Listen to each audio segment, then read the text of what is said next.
Baru saja ekonomi dunia perlahan mulai berangsur pulih dari hantaman pandemi COVID-19, ancaman lainnya kembali menghantui. Kali ini dari bank asal Jerman Deutsche Bank yang memberikan ramalan yang mengkhawatirkan seputar atau soal inflasi. Jadi menurut riset para ekonom di bank investasi tersebut, kenaikan inflasi ini seperti bom waktu yang bisa memicu krisis ekonomi global, apalagi negara berkembang seperti Indonesia ya. Dan ini akan sangat bergantung nanti kepada kebijakan Bank Sentral Amerika Serikat, The Fed. Kedepannya seperti apa? Nah, apa sih yang membuat ramalan ini muncul dan bagaimana, sebesar apa, separah apa dampaknya? Kita akan bahas bersama ancaman inflasi guncang ekonomi global.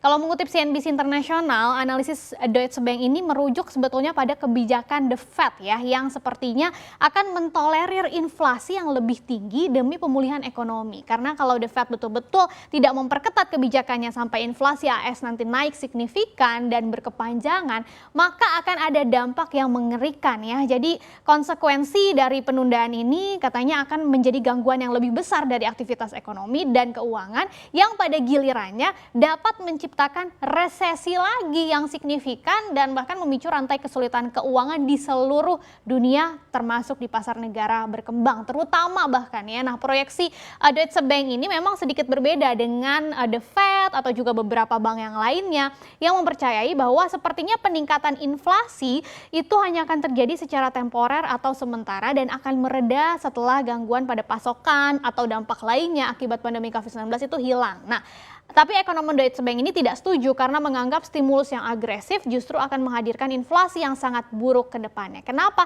Karena stimulus jumbo yang digelontorkan itu senilai 5 triliun dolar AS itu baru akan terdistribusi secara menyeluruh gitu ya, dan itu bisa merangsang daya beli masyarakat. Kemungkinan baru bisa didistribusikannya ketika pertumbuhan ekonominya diprediksi mencapai 10%.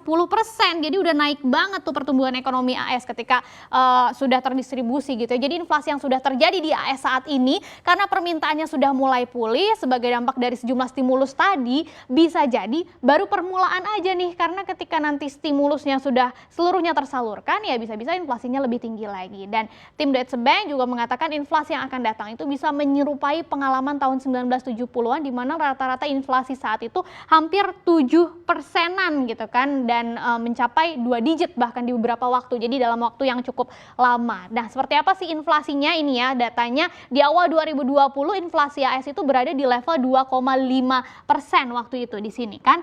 2,5% masih normal gitu ya. Ketika pandemi melanda, daya belinya langsung menurun karena kan krisis gitu kan. Akhirnya membuat inflasinya juga turun saat itu hampir menyentuh 0%, 0,1% di Mei 2020. Bahkan dunia bukan lagi inflasi, deflasi ya, ketika harga semua komoditas, berbagai komoditas itu anjlok signifikan. Nah, untuk mengatasi ini kan ada yang nggak beres gitu ya. Akhirnya disitulah Bank Sentral bertindak, melakukan berbagai upaya, salah satunya memangkas suku bunga acuannya yang grafik sebelah sini gitu. Sehingga sudah beberapa bulan ini kita lihat suku bunga The Fed atau Fed Fund Rates itu bertahan stuck gitu di rentang 0 sampai 0,25% kan, dan ini yang cukup terendah juga. Dan seiring dengan pemangkasan suku bunga ditambah dengan upaya The Fed membeli sejumlah aset keuangan termasuk juga stimulus tadi yang digelontorkan pemerintah, ternyata inflasinya dari yang tadinya hampir 0% tadi sudah ikut naik juga sampai yang terakhir April lalu sudah di level 4,2% atau ini yang tertinggi dalam satu dekade terakhir. Apalagi kan vaksinasinya sudah semakin diperluas sehingga aktivitas ekonominya dibuka kembali, orang-orang juga sudah mulai berkonsumsi lagi gitu ya. Nah, kalau Bank Sentral nanti tidak segera mengambil tindakan, kemudian inflasinya terus naik, bertahan lama seperti ramalan Deutsche Bank tadi, maka ekonomi AS justru bisa kembali gitu ya, dikhawatirkan bisa mengalami periode stagflasi atau pertumbuhannya rendah atau ya resesi lagi. Nah, kenapa sih? Karena inflasi yang terlalu tinggi itu justru akan buat daya beli masyarakatnya turun lagi ya kan, otomatis harga barang-barangnya kan udah mahal gitu kan. Nah, melemahnya daya beli masyarakat ini kemudian berdampaklah pada penurunan volume penjualan sejumlah perusahaan, sementara biaya ekspansi atau aktivitas operasional perusahaan kan pasti meningkat juga karena harga barang dan jasanya naik. Dan ini bukan cuma terjadi atau dirasakan Amerika Serikat, tapi juga di negara lain termasuk juga di Indonesia, karena kalau permintaan di AS-nya menurun, otomatis impornya juga ikut menurun dari AS gitu ya, sehingga kinerja ekspor kita bisa terpengaruhi dan ujung-ujungnya perekonomian kita yang kena imbasnya juga, jadi korbannya juga. Nah, seperti apa sih kondisi permintaan dan penawaran di Amerika Serikat ya di tengah meningkatnya inflasi saat ini? Nah, dari sisi permintaan ada beberapa data yang menarik dan ini yang terbaru yang kami ambil dari Trading Economics gitu ya. Yang pertama ada pertumbuhan penjualan retail, data terbarunya di bulan April 2021 itu dibandingkan dengan April 2020 sudah naik sampai 51,2% secara tahunan. Dan ini juga naik dibandingkan dengan pertumbuhan tahunan di Maret 2021 yang baru mencapai 29%, jadi belum 50%. Dalam waktu 1 bulan langsung loncat ke atas 50%, karena memang di April 2020-nya permintaannya sangat turun gitu ya. Nah, kemudian untuk pertumbuhan pesanan barang tahan lama atau durable goods di periode yang sama di bulan April itu minus angkanya 1,3%, jadi kelihatannya sudah tidak terlalu tinggi lagi gitu ya, karena di Maret 2021 sebetulnya masih sempat tumbuh 1,3% secara tahunan. Dari sisi penjualan kendaraan, karena ini bisa jadi salah satu indikator juga yang cukup penting untuk perekonomian suatu negara, di bulan Mei 2021 ini data yang terbaru ada 17,7 juta, sedikit lebih turun dari April 2021 di angka 18,8 juta. Jadi kita masih belum bisa pastikan nih bahwa permintaannya memang sudah naik signifikan gitu ya, karena beberapa data kelihatannya justru menurun. Nah, dari sisi penawarannya bagaimana? Ada 2 indikator ya. Yang pertama kita akan lihat aktivitas manufakturnya seperti apa dari PMI manufaktur. Nah, di bulan Mei 2021 itu ini sudah ada di angka 62,1 gitu ya indeksnya.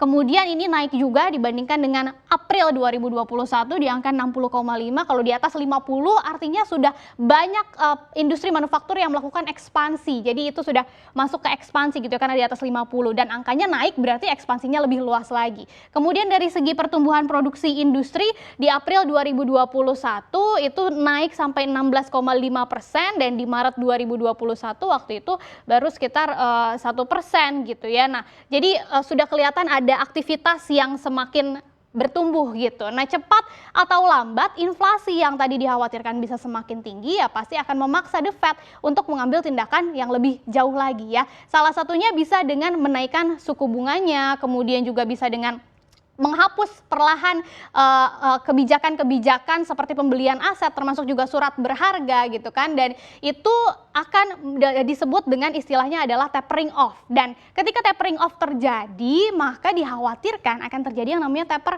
tantrum, atau waktu itu adalah fenomena di mana dana asing ramai-ramai keluar dari negara emerging market termasuk juga Indonesia gitu ya, karena kan dilihat tadi ketika The Fed mulai menaikkan suku bunga acuannya otomatis lebih seksi gitu kan untuk imbal hasil bunganya, jadi balik lagi ke kampung halamannya ke Amerika Serikat. Nah, ketika dana asing keluar dari negara emerging market, nilai tukar mata uang seperti rupiah otomatis turun, dan ini yang terjadi ketika waktu itu di tahun 2013 sampai 2015 cukup signifikan gitu ya, anjloknya nilai tukar rupiah kita terhadap dolar Amerika Serikat. Jadi dolarnya yang sangat perkasa dan menghantam nilai tukar rupiah dari bulan tahun 2013 waktu itu diumumkan yang namanya tapering off tadi masih ada di level 9 ribuan rupiah per dolar Amerika Serikatnya, tetapi kemudian naik sampai puncaknya waktu itu di September 2015 itu sudah ada di 14.300-an rupiah per dolar AS. Jadi separah itu dampaknya, dan bukan cuma ke nilai tukar rupiah saja